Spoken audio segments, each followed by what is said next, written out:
It's Monday, January 29th. I'm Scott. And I'm Rim. And this is Geeknights.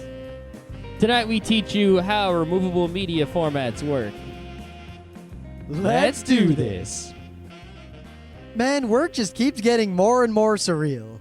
I had two managers fighting over who got to use my services today. Really? Yeah, I go into work because I was supposed to have jury duty, but they delayed it. I have jury duty tomorrow now, which is great because now I can sleep in. And I don't. But don't you not get paid? I have to waste a vacation day, but I get $40 from my company on top of that. Whoa, $40. Yeah, $40. Oh yeah, rolling in the dough. That'll pay for the parking. And maybe the gas. Might pay for a lunch. Maybe a lunch. Though I'll get to eat something up in Poughkeepsie. Oh, and you could eat at that place that we ate at. That was a good place. I don't know if that's That near the Italian courthouse. deli. I have no idea. I got to look where the courthouse is and everything. So what if you take a little long going to get on lunch during the jury duty? What could happen?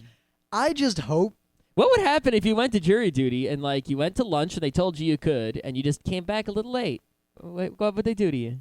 Not much. Well, actually, there's a whole bunch of rules about if something comes up, numbers you can call to not get arrested or whatever, and protocol you have to follow if there's an emergency. Well, I'm sure if you're there and something happens, that there's someone you go up and you say something and then you can go. Though also today I was working in one of the hospitals that we work at, and I'm up in the computer room and I'm doing stuff, and I go out to find a bathroom, and there's no one in the halls anywhere. But people were in the computer room. So it's kind of surreal, like maybe a zombie horror is about to begin. Mm-hmm. So I'm walking around, I don't see anyone anywhere. So I go to the elevator, and the elevator's not working. Oh. Now, power's on, and there were people in the computer room, which apparently is basically sealed off from the rest of the world. Mm-hmm. So eventually, I give up, and I go down a flight of stairs, and the elevator still won't work, and I go down another flight of stairs, and then I see a bunch of firemen coming up the stairway, carrying hoses. You want to go up. So I just back away, and they all go past me. They don't even say a word. Mm-hmm. So I'm like, huh. So I go down to the lobby, and there's basically the security guards have set up they've cordoned off the entrance, and they're like, no one comes in, no one goes out. What do you mean no one goes out? No one comes in, no one goes out. Okay. So I'm like, What if there's a fire? I'm leaving. So I'm like, what's going on? And they're like, there was a fire. I'm like, okay. They're like, we followed our procedure. We just can't let anyone go anywhere until they solve it. But if there's a fire, don't they want everyone to leave? No. See, actually, interestingly, most hospitals, the procedure for if there's a fire is not to evacuate everyone, because that's crazy. Mm-hmm. What they do is usually there are safe rooms on every floor of a hospital. Mm-hmm. And these rooms are specially ventilated to at least keep people breathing and okay. And if you have to evacuate people away from a fire, you evacuate them there. I mean, how are you going to get thousands of people in hospital beds out of a building? Yeah, it's not easy. Yeah, there's all sorts of... Well, that's why I remember, like, Katrina, a lot of people just got left there. Yeah. Yeah, it kind of sucks. But it was kind of crazy. There was this fire, but... and everyone, was standing downstairs, whatever, but the computer room didn't have any sort of fire alarm in it. Well, no, because if you have a big multi-story building, generally if there's a fire, the alarms only go off on the floors that need it, And if you're on the right, I forget, under the fire is better? Like if there's a fire on top of you, you're okay, or is on bottom of you? Yeah. I forget. I submit to you the towering inferno. Yeah, if you're under the fire, it's cool, You just go down the stairs. Yeah, nothing really came of it. It was just interesting. Yep. More importantly, we ordered new microphones. Oh, shit. They haven't arrived yet. How long have you been thinking about doing that? Yeah, and suddenly on a whim, I ordered the same microphone that has been used by the President of the United States since, I think, Johnson. Yeah, okay. The Shure SM57, or 58. Not the 58. Not the 58, the 57. There is a 58. There is. It's slightly different. And that's Crook slightly slow. Crook slightly slow. Mega tie, mega T, mega toe, mega 2. It's not one better than the 57, though. It's just a different number. They're pretty much exactly identical in terms of the relative usefulness. They're just slightly... The physical appearance is different. Well, they're useful in slightly different ways, which none of you probably would know or care about. All I have to say is, for the vast majority of podcasters out there, because I know a lot of podcasters listen to us, there's really no reason to ever buy a microphone better than the Shure SM57. No, you could buy a better one, but it's not going to do much for you. Nah. I mean, unless you start distributing your podcast as FLAC or WAVE, then then it might do something. Or for if you also have a good compressor, a good SSR, and all that other stuff that you probably don't have. I see a lot but of you people. start to get diminishing returns on your money. Like, you could get something better, and it would be better. It just wouldn't be significantly better. Like, it's $100 for the 57. All right.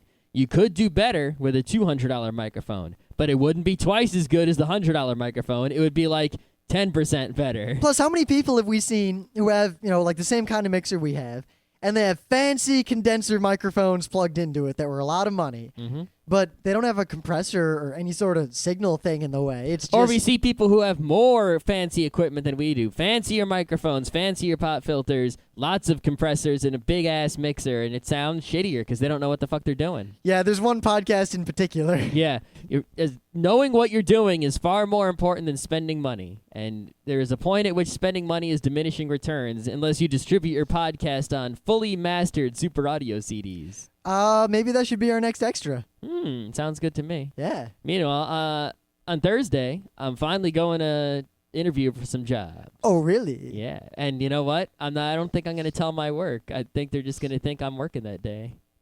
Wow.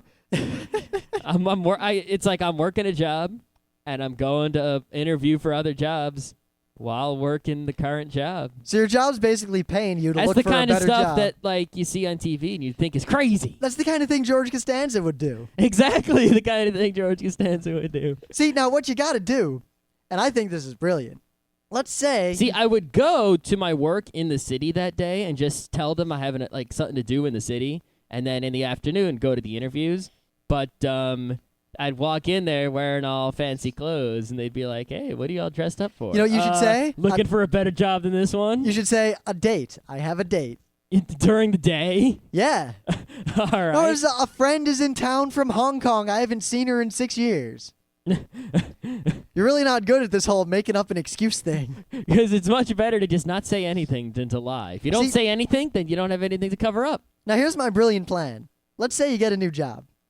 Just I figure on the odd chance that I bump into someone from my work in the city, even though the interview is so far away from my work's office, on the odd chance that I do bump into someone like way downtown where this office is, I'm just going to be like, yeah, I'm interviewing for another job. What you going to do about it? That's my plan. But no, say you get the job, right? You should. I don't know if I want this job. Well, I'm just going to interview. Any job. Yeah. So why even tell your company that you just collect a paycheck as long as you can without Because showing then there up? might be legal issues which would get me sued. That's the only reason I don't do that. Well, Otherwise, I would. Because technically what would happen is everything I do is a work for hire for the company I'm at now. So if I started working at another company, then my current company would own the work I did for the second one. No, and then they would both sue me. You know how you do that? You ask for a 2-week vacation. Okay. Just be like, can I burn my vacation days, whatever. I need a 2-week vacation. And start your new job as soon as your vacation starts, and then just tell your work at the end of the vacation, oh, by the way, I quit. It's all right, but I don't know. It depends if your company will pay you all your unused Plus, vacation remember, days. when I go to these jobs, I'm going to be, because I already have a job that I'm safe in, I'm going to heap demands on whoever wants me to work for them. I'm going to be like, I'm going to take off this week and 2 days for Otakon and the week afterwards, and I'm taking off this, and I'm going to go see my grandma in Florida, and you're going to pay me more money than they paid me, and I'm going to show up at this time and leave at this time, and I'm never going to work late or on a weekend, and you can shove it. If you don't like that, see ya. I interviewed like that even when I didn't have a stable job. Yeah. I'm real picky when it comes to jobs I'll take. The only reason I didn't interview like that before was, my previous 2 times ago, I was like, I need a co-op or I can't graduate. So I was like, give me whatever. And the time after that, which is my current job, I interviewed, I have to get out of my mom's house. I'll take it. Now I can interview like that forever. Oh, here's another way you could swing it. So say your new job starts in a month. That's like a standard. A month from now, I'm going to start at this new job. I don't know. The job that I currently have, I started like the Monday after they gave me an offer. Well, I gave IBM a month's notice. I was real nice to them. Oh.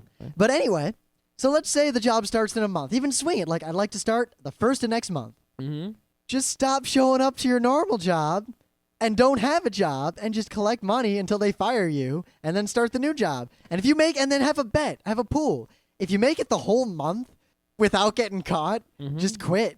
Be like, I Well, quit. the thing is, do I do anything during the month to keep from getting caught? Because the odds are in a month that someone will email me and ask me to do something, and it might be something that takes 5 minutes. Should I do it? I don't know. It depends on what kind of pool you want to set up. I mean, what do you want the odds to be? What's the over/under? I don't know. Who's gonna bet? I'd bet. All right. I'd bet like Isn't 100. that illegal? Oh, we'd be breaking all sorts of laws there. All right. Maybe Right. we should do some news. So in the news, it looks like Apple is starting to run into the same kind of trouble Microsoft used to run into in Europe. Oh, wee. Well, it turns out that Norway, now it's not the Norwegian government straight up, but it's the Norwegian Consumer Council, which has a lot of clout, has analyzed Fairplay and iTunes and Apple and Apple's DRM, Fairplay and the iPod and everything. Mm-hmm. And they have determined that iTunes and Fairplay and the iTunes Store violate all sorts of laws and rules and regulations and contract law in Norway. All sorts of laws, not just one or two. Good God. And in fact, they have given Apple a fairly strong ultimatum that if they do not correct these problems, they will be suing Apple. And the end result, if they win, and I don't see many ways for them to lose, would simply be that Apple would not be able to do business in Norway. I think Apple would just choose not to do business in Norway rather than comply, because Well, no. complying would be bad for Apple. Now, here's the thing. Sweden and Finland Mm-hmm. have basically said, yes, these people are exactly right. Apple would pull out of them too. It would take literally many countries Whoa, before Apple would just decide to. France and Germany apparently are also coming right on board with this, possibly. I still don't know if that's enough. That's almost enough. Oh, it might not be enough, but even if Apple just says, all right, gives them the finger and pulls out, that's a pretty big PR blow. Yeah, and it's a pretty big money hit too. It's also a step. But it's not as big as the money hit they would take by opening up the Fairplay.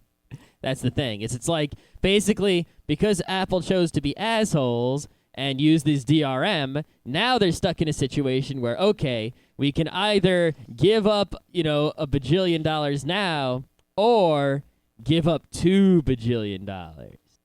Well, it depends. I mean, how many people buy an iPod just because they want to use the iTunes Store, as opposed to because, as far as they're concerned, iPod means MP3 Well, player? it's more an issue. It's more the opposite issue. It's that people who use the iTunes Store can only use iPods. It's not iPods can only use the iTunes True, Store. but how many? I really wonder how many people who use the iTunes Store, as opposed to people like us who just use iPods, Mm-hmm. would seriously think about, if they were able, buying a non-iPod. I think those people, at least 90% of them, are never going to abandon Apple unless Apple starts sacrificing babies to their god. But I think people would, buy iPods and they would just load them from some other music store with regular MP3s like eMusic or that other one. But that's not the issue. Is just more specifically that, one, Fairplay only works on iPods, pretty much. Yeah, if you buy a song from the iTunes Store, you can only play it in iTunes or on an iPod. That's it. They're saying that's unfair, restrained to trade, restrictive, whatever. It is. Now, beyond all that, there's a lot more to this. That's than the just, reason that Apple has always and continuously said, even if the music companies didn't want it, we would still have the DRM.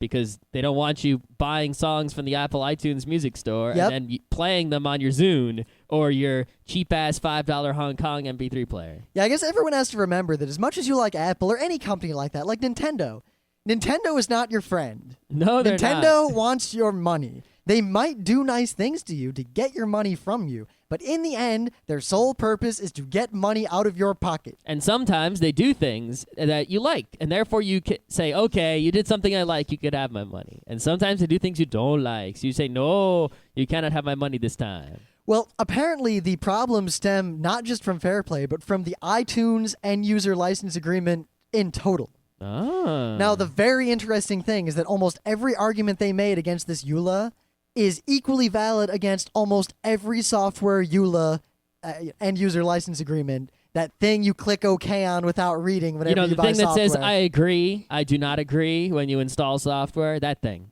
Well, one, according to Scandinavian law, any written agreement between two parties must favor both parties. So I can't write a contract that says Rim agrees to give me $100 and Scott will kick Rim in the shin? Pretty much. I mean, I don't know the actual law, but it seems that there are protections that agreements cannot be exploitative, and there are things where in an agreement between a strong party and a weak party, the weak party has special protections outside of the contract signed and rights that cannot be waived. All right. Also, this is a big one. Apparently, the iTunes end-user license agreement contract, which almost every software license and many hardware licenses in the world has a clause near the end that says something like, we can change this terms at any time without notice, for any reason, whatever. Oh, yeah, every contract says that shit. Well, according to Scandinavian law, this is not kosher, and you can't just change that sort of thing. And in fact, changing the terms of a contract like that would either invalidate the contract, or they'd be forced to honor the contract as it was signed and written until it expired. Yeah, well, there was something, there's something similar to that in U.S. law. I'm not 100% sure, but recently, like, Singular changed their text messaging rates. And that, if you called Singular, you could get out of your contract without paying the fee because they changed the text messaging rates. Verizon also changed the text messaging rates, but apparently they got out of it, and you can't cancel your Verizon contract by some loophole because Verizon is smarter than you. Ha, ha, ha. Well, another big one here is that apparently the iTunes contract basically says that it'll follow, American law, but the contract tries to specify what jurisdiction the contract should be understood in and enforced by. Mm-hmm. According to this consumer group, any product that is marketed to Norwegian customers in Norway is subject to Norwegian law and Norwegian jurisdiction, period. And that right cannot be waived in a boilerplate contract. So if I'm a French guy and you're a French guy, which we're not, and we're in France, I can't write a contract that says, only American law counts on this contract. Well, you might be able to. I mean, in the U.S., there are a lot of contracts that say, well, the terms of this contract shall be interpreted as per the rules and blah, blah, blah of Illinois. Well, yeah, states are different than different countries. Yeah, though. but I don't know what other countries' laws are, but Norway very specifically seems to say that this is not the case, specifically because not only is this a contract whatever, the product is marketed in Norway to Norwegians. Mm-hmm. It's not like this is them going to America and buying something. It is marketed there. It is provided there. They have the Norwegian iTunes store. They've got a Norwegian language. What language do they speak? Norwegish? Anyway. Swedish? It goes on, and it's a pretty interesting article. I really can't wait to see. Apple hasn't responded to this at all, as far as I can tell. I guess that if Norway keeps pushing it, they'll eventually just leave Norway and stop selling their shit there. Yeah, I just don't know what ramifications will come of that, if anything. Apple not making money for Norwegian people anymore? Well, I know one thing will happen. We'll talk about it. Yeah. So what language do people in Norway speak? I'd wager the Norwegians speak Norwegian. I didn't realize there was a language, Norwegian. Well, according to Wikipedia, Bokmal and Ninjorsk. I don't know if those are dialects of Norwegian or if there are three. I don't know. They're in parentheses. I'm not going to look any Norwegian further. is a Germanic language spoken primarily in Norway, where it is an official language. If you click on the word Norwegian, it gives you a... But I don't know what's up with Bokmal and Ninjorsk. Oh, it's closely related to and generally mutually intelligible with Swedish and Danish. Ah. The more you know. Do, do, do. Anyway.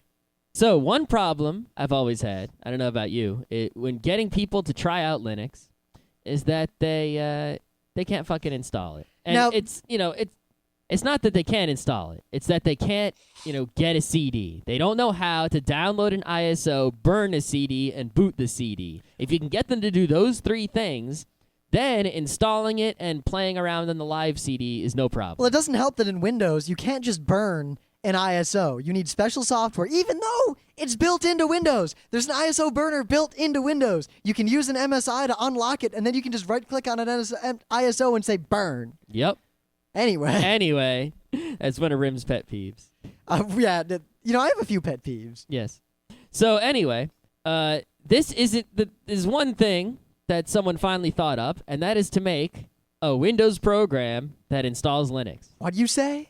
So you go to this website, and you download an exe file, and you run it, which is something every Windows user knows how to do. Of course they do. That's how they get all that spyware. Of course. And you do this, and what will happen is this exe will allow you to format your hard drive, make a little partition for Linux to go on.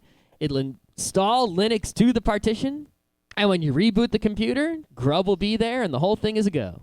So does it leave your Windows intact? Does it just dual boot it? It not only does it leave your Windows intact, but it can handle the the NTFS with all the NTFS 3G support and all sorts of other good stuff. Wow. It basically extracts a live CD to a partition on your hard drive. That's how it works right now. It, of course, will work better in the future. The only disadvantage of this is, whereas with the live CD, you can try out Linux risk-free, this isn't really risk-free. You're installing Linux and partitioning your hard drive. Yeah, more importantly, you're live resizing a partition. Yeah, well, I don't know if it resizes. Maybe it only works if you have some free space. I haven't looked into it. I'm going to try it on this computer tomorrow at work, and I will get more information. Yeah, I guess the news here isn't that, the specifics of this implementation. It's just that, what a good idea. Look into this. If you're someone who's wanted to try out, Debian, the only one that works now is Debian Linux. Great. Which is, well, think about it. Debian's hard to install, but now it's not. And the difference really between Debian and Ubuntu is, some of the packages in Ubuntu have different patches. Like Ubuntu comes with the real Firefox. Yep. And Debian doesn't, and such like that. Well, Debian also doesn't come with really software by default. You have to install a bunch of stuff, whereas Ubuntu comes by... Ubuntu? Yeah, stop it. By default, it comes with Firefox and OpenOffice and all that stuff, and in Debian, none of that stuff comes in. You have to go and get it yourself. Well, you don't go get it, you just install it. If you just install Debian, there's like nothing there. It's like empty. It's a barren wasteland, and you have to go install all the software you want. You get a command line, you type ls, it doesn't answer because it's not bash, it's nothing. Yeah. It's just raw binary to the processor. I don't know if this Debian installer will leave you like that. Maybe it will. Raw binary to the processor. Yeah. The point is that now you can go to this website, which is goodbye-microsoft.com. And you click on the Debian logo, and it says Debian.exe, and you save it to your desktop or wherever, and you run it, and it'll install Debian, and that's crazy. Wow, imagine going back in time to when you were trying to install like Red Hat 6 on something and showing yourself that. Yeah, now wait, check this out. Ubuntu is planning on copying this feature, and I imagine we're going to get Ubuntu.exe sometime in the future. And the things that they're planning to have working in their Ubuntu.exe are crazy. Like, they're planning to have it configure your network when the first time it boots, configure X the first time it boots, automatically generate FSTab the first time it boots, all sorts of crazy stuff the first time you boot it up. And that's pretty awesome.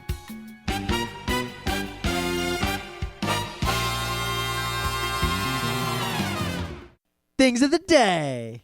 And I'm sure you all out there know that we are fans of F1 here at Geeknights. I'm about as much of a fan as F1 as I can be of any motorsport. Yeah. Anyway, there's this thing on Dig about F1 recently. It was a picture of a terrible F1 accident. There was no video, which is kind of sad. Well, And I guess it's kind of thankful. I wouldn't want to see a video of that. You may have already seen it, because it got 5,592 digs because it was so terrible. But anyway, let me read you the Dig description of this picture, because what else can I say about it? Yeah, I mean, you really just got to look at the picture. Yeah.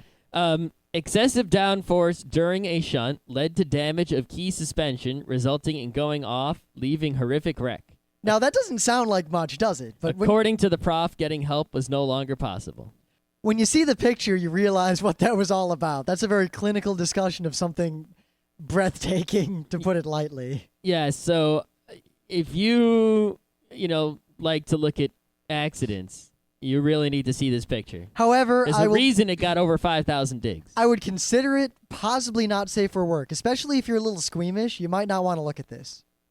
Yeah, check this thing out. It's I get the chills. Awesome. I get the chills just looking at it, and my reaction. It took me a few minutes to realize exactly what I was looking at. Yeah. If Scott hadn't told me it was an F1 accident, I might have guessed eventually from what remained, but yeah, there's no way that guy could have gotten any help. Yeah. All right. There's just no words. So I'm sure I guess there's probably 1,000 words. I'm sure you're all familiar with Frank Zappa. If you're not, I suggest you read Wikipedia. Now, or listen to some fucking music. What the hell? Now, aside from being, a great musician and a great man. Frank Zappa did a lot for America, and more specifically for the First Amendment, than most people. And a lot of people don't really know these days exactly how important he was. You see, for all you youngins out there, and even for us, because I was like 3 or 4 when this was going on. I was 4. I was in nursery school, and my brother was being born. There used to be a big issue in America where, today it's like hip-hop music is ruining youth, and tourists are out there killing people. Well, in the 50s, it was, OMG, Elvis is moving his hips back and forth. Yep. It seems like at any given point, there is a bunch of prudes who think that whatever people like at any given juncture in time is somehow going to bring about Satanism and anarchy. And doom. The end of the world. Well, there was this huge movement. It's okay to have nukes. You just can't say fuck. There was a huge movement among scary conservative nut jobs in America to basically overturn the First Amendment, which guarantees, among other things, freedom of speech. Mm-hmm.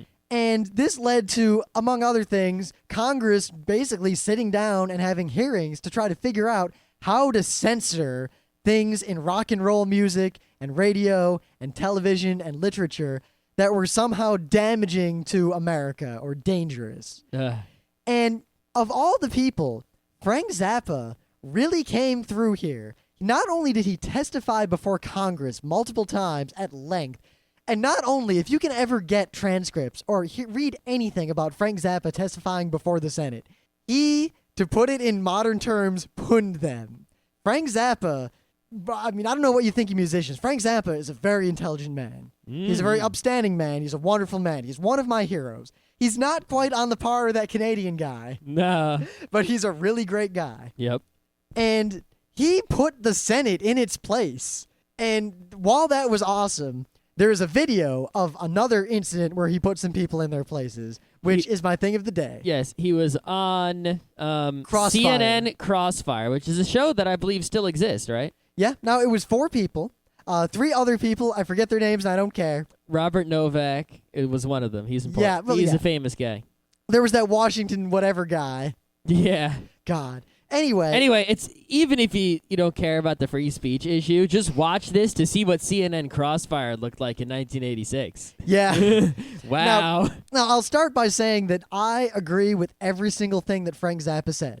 I also agree with every single thing Frank Zappa said. Now, the interesting thing in is his that video. You think that today, you watch, say, Jon Stewart or someone cool on a show with someone stupid or crazy or some nut job conservative who's like, we gotta ban gays and we gotta ban blah, blah, blah, and what are you, a terrorist? The same thing was going on in the 80s, but back then it was, what are you, an anarchist? And this starts out like, Crossfire. And it's supposed to be about, rock music. Are these lyrics controversial? What should we do about them? Should we do anything about them? But right away, the tone of the video is more along the lines of, how are we going to censor these horrible words? And Frank Zappa is... I can't imagine the amount of patience it took to not punch all of them in the face. Yeah, imagine, trying to argue with Hitler that Jews are all right. And then he's just, he's not getting violent. He's just yelling at you all his crazy Hitlerism. Yeah, and he'll ask you a question. How long could you go without just kicking him in the nuts? I mean, he'll ask you a question. And then as soon as you start to answer, he'll interrupt you saying that your answer was wrong. Or go find a KKK guy and try to argue with him that black people are okay. And see how long it takes before you kick him in the nuts. But this was 3-on-1, so we got Goebbels along for the ride. It was 3-on-1, and somehow Frank Zappa didn't kick anyone in the nuts. I mean, he made these 3 people look like fools, straight up. And I have so much respect for the man. And the moment, about 7 minutes in, where he basically just says, you know what, fuck you guys. Yeah. And with a perfectly straight face, and they just lose it. And if you don't know how great a man Frank Zappa is, or if you don't believe, just watch this video. It stands alone. It stands for itself and for everything that's wonderful. He's not as great as Lieutenant General Romeo Alain Diare. No, he is not. However, Dyer. Frank Zappa is definitely in my top 100 people ever. Yep. Romeo Dallaire. Also, the fact that he said that the Reagan administration and effectively neoconservatism is going to push America to a theocratic fascist state. Oh, wait a minute. Huh. Where have I seen that before? I love how the three people, when he says that, laugh. And they're like, yeah, you're joking. But seriously, you can't actually have that opinion. That's crazy. And he's like, I'm dead serious. And it's funny looking back in retrospect. I'm feeling like we're more a theistic fascist state now than we were in 86. What do you think? I don't know. It's a little from column A, a little from column B. Yeah. I mean, there's gay marriage in some states now. We're getting a little better. Yeah, but we also have Utah. Yeah. Okay. Right. So, being Monday and realizing that many people don't actually know a lot about this, we're going to have a little bit of fun and talk on a very non-technical level about all the different kinds Well, of... a slightly technical level. I'd say that we'll talk on your parents' technical level. No. We're not going to go grandparents, Okay. but we're not going to go 6-year-old kids. Hopefully your parents are educated. But basically, media, storing data, the various ways... Oh, and hopefully you're not old, because if you're old and your parents are grandparents, then we're talking to you. But I mean, you floppy drives and CD-ROMs and flash memory and SD cards and modems and all these, HD, DVD. I wonder how many of you actually know how they work on at least a basic level, because some of it's kind of interesting. Yeah, I mean, for all these years, you just put a floppy disk in your computer, you put a CD in there and burn it. But do you actually know how that works? Hey, you play do you a know cassette why tape. it works the way it works? Do you know why it's pretty interesting, and it's not too complicated if you don't worry about the details. And it all really comes down into two basic categories, analog and digital.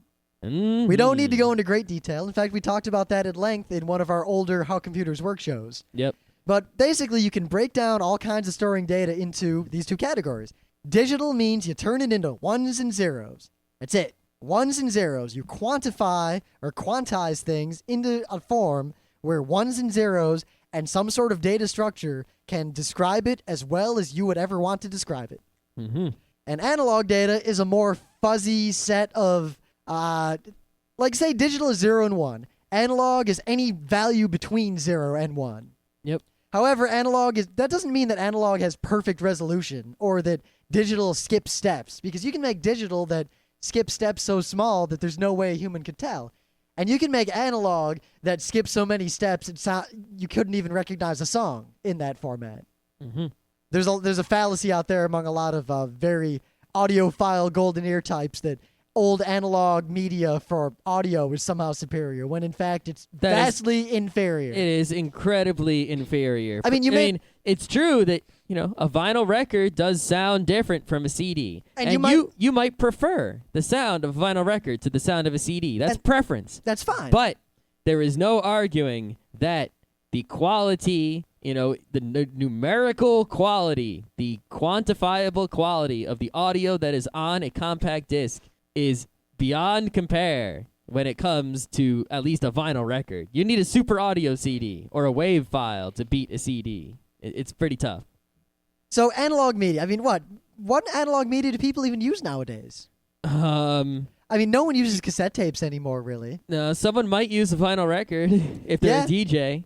You know how a vinyl record works? It's a big record with bumps on it, and this needle goes in the groove and it bounces on the bumps. And the bumps are all different sizes and shapes and different distances apart. And when the needle bumps up and down, music comes out the other end.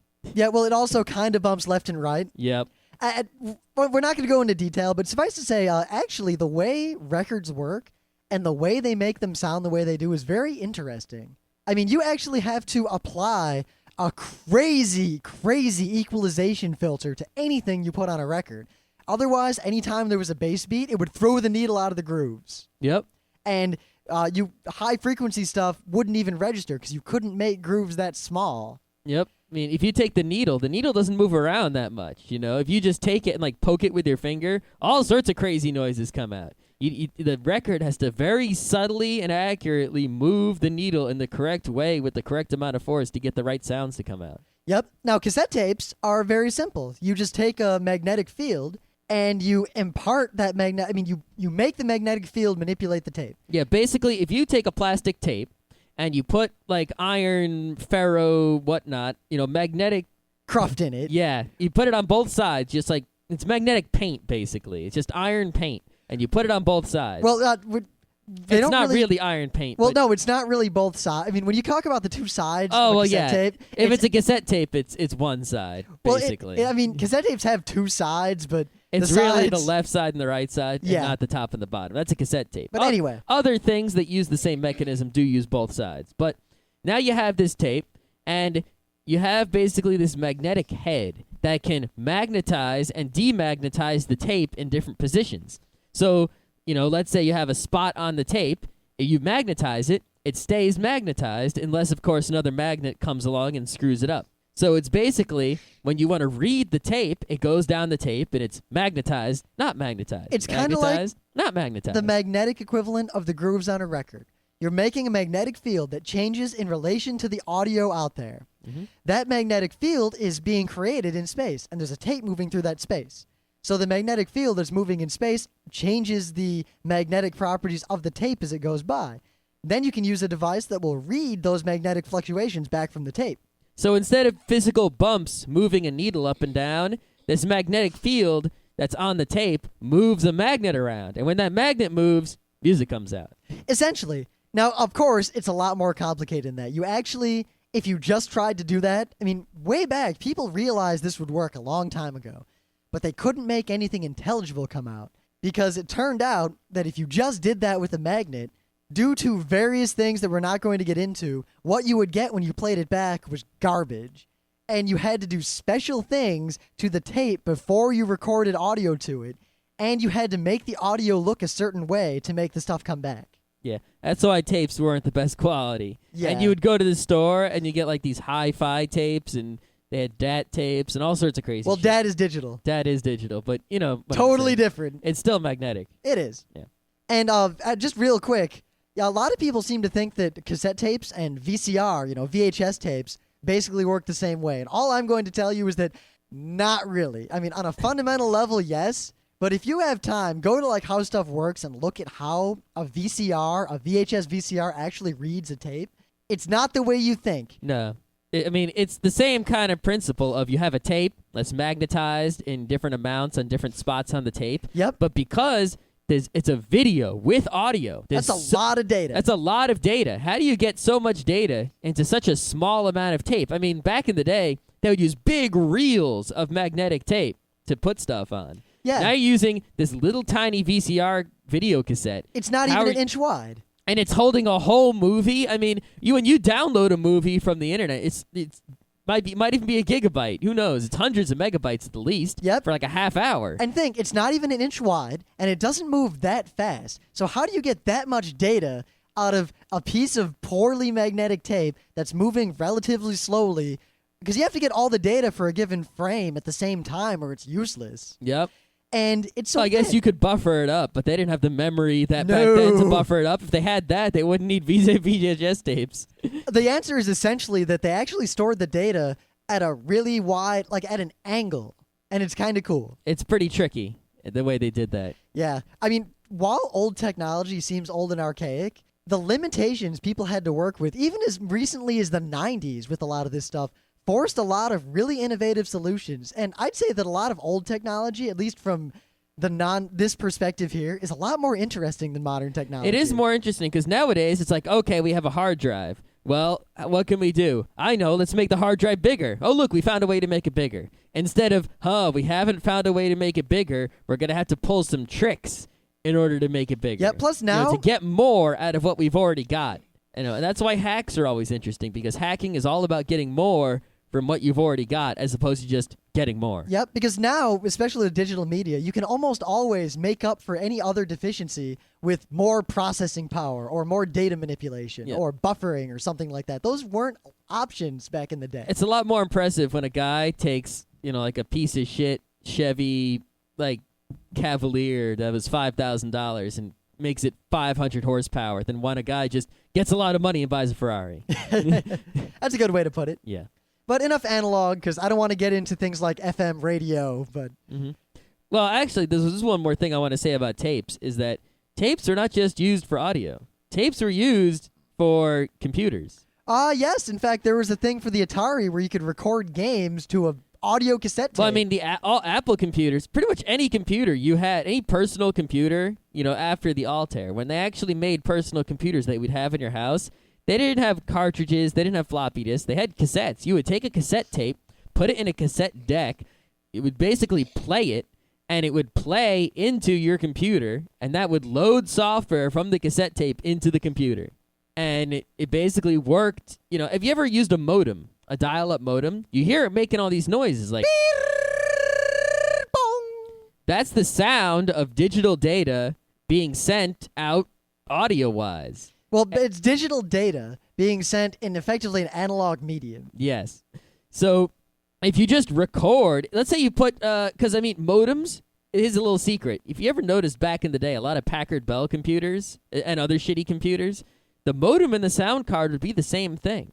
Maybe because a modem is basically a sound card with a phone hole on it. Yep. Even more, there used to be some contest among, super cool hacker types back when modems were really slow to try and whistle and warble and make noises to get a modem to respond to you. Yeah. I mean, think about it. A telephone line, what do? You talk on it. You send audio data over it. So what does a modem do? It converts digital computer data into audio, sends it over the phone line as if it was you talking, and the computer on the other end listens to the talking and talks back. Yeah, I mean, we're not talking 56K. That was a wholly different thing. Back in the day, modems were just audio data. There was no digital component along the line. You were sending it over the exact same path that your voice went over. Yep. So back in the day, all you had was a cassette tape, and you would play the cassette tape into the computer, and it worked the same way as a modem does. The computer listened to the cassette tape, talk to it,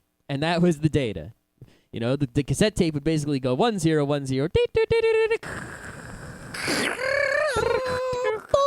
Yeah, all kinds of nasty noises. That was before we invented the floppy disk. To this day... I'm not going to talk about punch cards. No. Or punch tape. No. Or any of that. No. Because it's not really that interesting. It works like a Scantron sheet. The end. Okay. Floppy disks are kind of interesting. Floppy disks are very interesting. They work with the same basic principle as, tapes and big reel-to-reel tapes and cassette tapes, and, it's magnetic. There's a magnet that makes parts of the tape magnetic and not magnetic. However, a floppy disk doesn't go from reel to reel. You don't have to read it from beginning to end. It's a disk. If you take the plastic off, most people probably took the plastic off a floppy disk.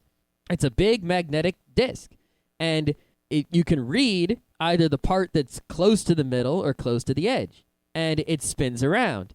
So you can go to any part of this disk that you want and read any part of it you want and write any part of it you want. You don't have to move it very far. I mean, it takes this little tiny motor, it takes it less than a second to spin the whole thing around, and you can move the reader and the writer back and forth, from one end to the other pretty quickly. So instead of having to read something from beginning to end or write it from beginning to end and waiting for a whole tape to play, you can just read and write any part of this disk you want with the same, magnet, no magnet. And that's what a floppy disk does. Yep. Now, the interesting thing is that floppy disks, especially all floppy disks really, were actually kind of messy in terms of how they worked just because the technology wasn't quite there yet. Yeah. As a result, you could do clever things if you messed with your floppy drive. Like, you could change the angle of the head or whatever and write data to a floppy disk that couldn't be read by another standard floppy drive, but could be read by any drive that you would equally modified. Mm-hmm. In fact, a lot of people with older computers back then would have a problem where they could use their floppy disk just fine. But if they went to their friend's house, no one could read their floppy disk. Because their floppy drive was messed up. The head would drift over time due to, being a cheap floppy drive or whatever. And a lot of people, just because they didn't know how floppy drives worked, had no idea what was going on. And imagine that. You burn CDs. They work fine in your computer. They don't work in anyone else's computer except maybe Crazy Joe's computer down the street in his basement. Yeah. So, you could always take your floppy drive to someone's house if you had the small kind, if you're lucky. Yeah. Anyway, I just want to shock people a little bit. The first floppy disk was the IBM 23FD. It was 8 inches. It was introduced in 1969. Can you guess how much data you could put on it? 4K. 81.66 kilobytes. It's not bad. But compare that to today. That doesn't even store a single Microsoft Word file. That's how small this is. I have text files bigger than that. I also have text files bigger than that. It's basically useless. And think about this. Even for most of the floppy disk days, we used 1.44 megabyte floppy disks. That doesn't even hold an MP3 of any reasonable length. It's so small. It barely holds 2 pictures. It's so ridiculous. Now, moving on from that, you've all used CDs. CDs have been the gold standard for a long time. Mm-hmm. And CDs are the first thing that we're going to talk about. Now, we're not going to talk about Redbook, whatever, or all the actual standards of CDs or who developed it. That's all stuff you don't care about. CDs, while they're really shiny, and while they were absolutely amazing to most people when they came out, are not quite as, really cool or revolutionary or crazy as you might think if you really look at how they work. Yeah. A CD is what's known as an optical disc. Now, optical, what does that mean? That eyeballs, optics, opticians. It's about seeing. It uses light, not magnets, light. There's a laser in the CD drive, and it points the laser at the CD. And just like a floppy drive, it moves the laser closer to the middle of the CD and closer to the edge of the CD, and it spins the CD around. And the laser literally looks at the CD, and it bounces off the CD. And in the CD, if you get real close, you can see there are these pits in the CD. Yep, there's basically a groove, a spiral that goes all the way from the middle of the disc to the outer of the disc. It's one long spiral. Mm-hmm. Just like on a record. Only where the record had all kinds of different bumps, the CD pretty much either has a bump or not a bump. That's all it has, is bump and not bump. If the laser sees a bump, I don't know if that's 0 or 1, I forget, but that's basically how it is. That's it. You just look at the bumps. Theoretically, if you had a high enough resolution scanner, you could scan a CD. There was a guy who did that. He had a fancy scanner, and he put the CD on the scanner. He scanned the CD, and then it made a file that was 640 megabytes on his hard drive that was the same as what was on the CD. It was pretty crazy. Now, the methods of making CDs changed over the years, and the CDs used to be thicker, and there's all sorts of stuff. But an interesting thing that a lot of people don't seem to realize, take a CD and look at it, right? It's got the shiny side where all the data is, and on the other side, there's usually a label or some kind of thing. Mm-hmm. Now, where do you think the data is stored on your CD? Where do you think it actually sits? Well, see, at first, I always thought that, obviously the very bottom is plastic, and the top is paint. So the actual grooves and things must be some layer in the middle. Well, in old CDs, that was the case. There used to be plastic sheathing on both sides. Oh, they used to put the CD in like a plastic kind of, what was it called? Yeah, my uncle had one of those drives where you had to put the CD in basically a special CD cartridge and then put that in the CD drive. Yeah, because they didn't want the CDs wobbling all over the place, and they didn't yet develop the technology where it was okay if the CD wasn't perfectly. Yeah, CDs are like 40x, 80x, whatever. That is because originally CD-ROMs were all 1x, meaning they read a CD at the rate of playing audio from a CD. That means if you wanted to read an entire CD, it took an hour. It was really slow. I mean, you used to distribute these encyclopedias on CD, and to open up any page on the encyclopedia was slower than opening up a page on Wikipedia. I'm so glad the internet obviated the need for yeah. Me too. CD encyclopedias. But the data, effectively, you're looking at your CD, right?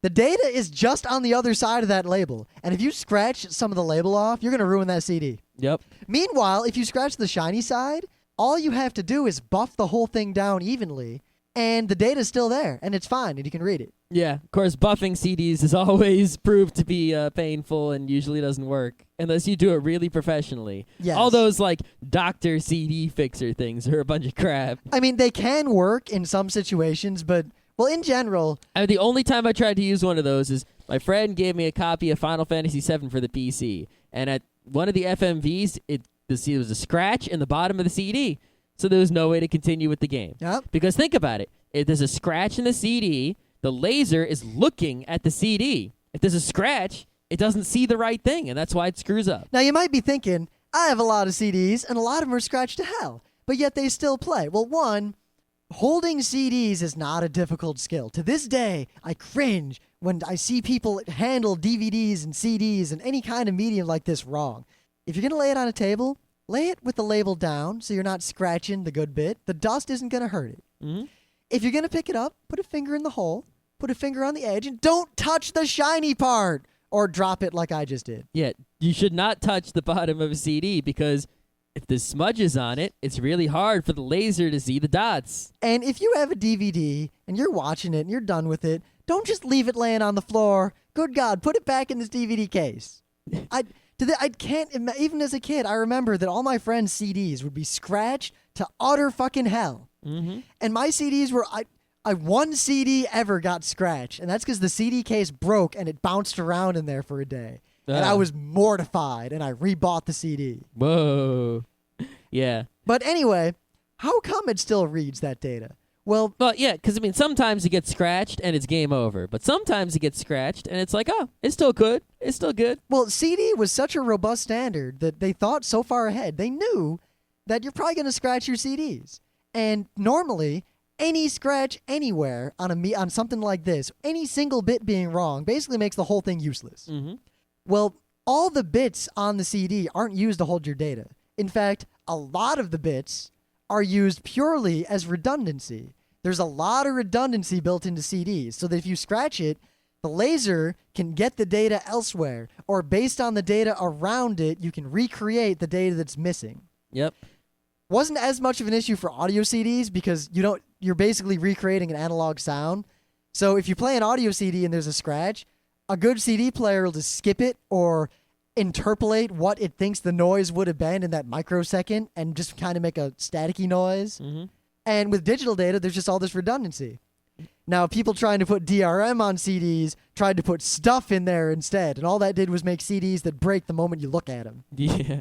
Yeah. Okay, now DVDs are basically the same as CDs. It works with the same principle. There's a laser, and it looks at the DVD, only there's a lot more dots there because they're closer together, they're smaller, the laser's better, and there's multiple layers. They use refraction and reflection so that, even though it's just the same amount of surface area on the bottom, they can actually bounce the laser to look at things and go one layer up into the disc, and it's all sort of crazy with light. Early DVDs were not multi-layer. No, they weren't. And in fact, early DVDs couldn't hold some movies in their entirety. Yeah, think about this. You know those little holograms you get where you look at it one way and you see a guy with a thumbs up, and you look at it the right, you angle it differently, and you see a guy with a thumbs down? That's kind of how DVD layers work. The laser looks at it one way and it sees one thing, then it looks at it the other way and it sees another thing. So you're holding, twice as much stuff without making the DVD any bigger. Laser discs, that was before they invented multiple layers. They just had a big, giant disc that was basically the same as a CD. Yeah, just bigger. It was just huge so that you could actually fit a whole movie on it. But it kind of sucked. Now, HD, DVD, Blu-ray, all these new things, they're basically the same as a CD, just technology to do that exact thing has gotten better and better and better. They use different lasers and different reflections. Yeah, the Blu-ray gets its name from a blue laser, which is much higher frequency, more powerful, more dangerous, but more precise. And you can have the dots be a lot smaller, and you can hold a lot more data in a lot less space just by looking at it. But at the same time, think of this. The data density is a lot more because it's still the same size as a CD, but you've got so much more data on there. So an average scratch covers a lot more bits than it covers on a CD. It's true. Now, not enough people have had enough experience with Blu-ray and HD DVD to know if this is going to be a serious issue. Or, I don't know exactly. If you scratch a CD, right? Let's say a CD has a bunch of MP3s on it, right? It's not a music CD, it's an MP3 CD.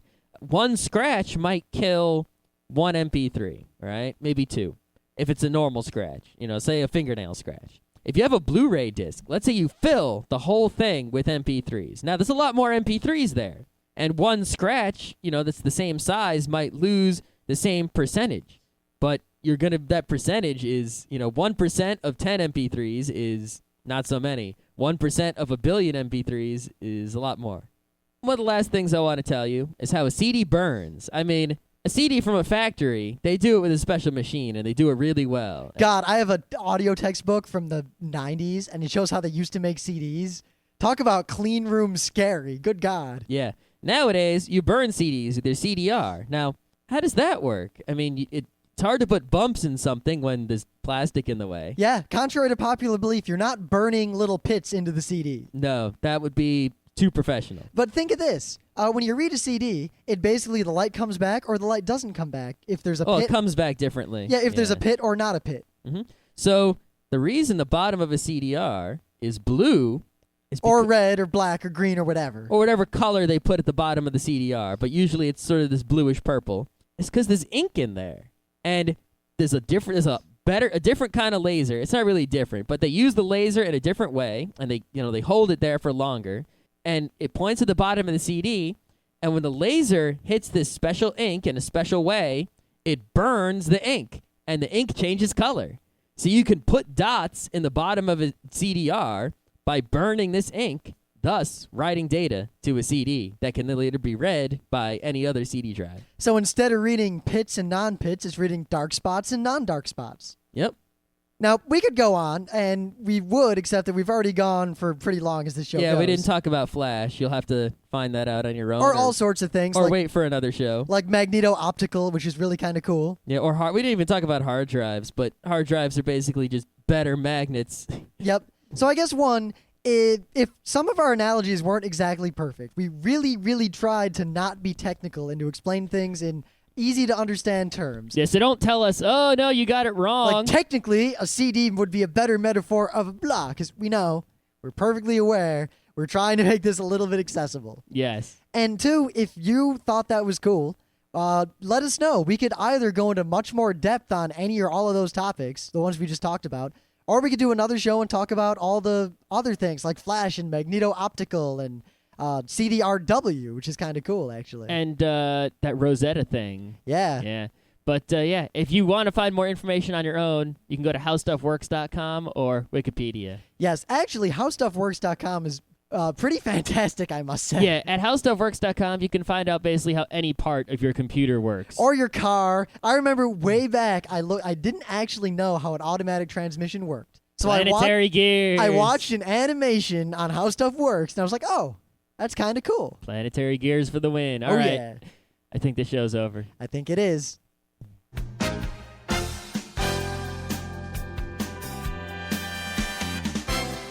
This has been Geeknights with Rim and Scott. Special thanks to DJ Pretzel for the opening music. Be sure to visit our website at www.frontrowcrew.com, where you'll find show notes, links, our awesome forum, a link to our Frapper map, and links to all the RSS feeds. We say feeds plural because Geeknights airs 4 nights a week, covering 4 different brands of geekery. Mondays are science and technology. Tuesdays, we have video games, board games, and RPGs. Wednesdays are anime, manga, comic nights. And Thursdays are the catch-alls for various rants and tomfoolery. You can send us feedback by email to geeknights@frontrowcrew.com. Or you can send audio feedback via Odeo.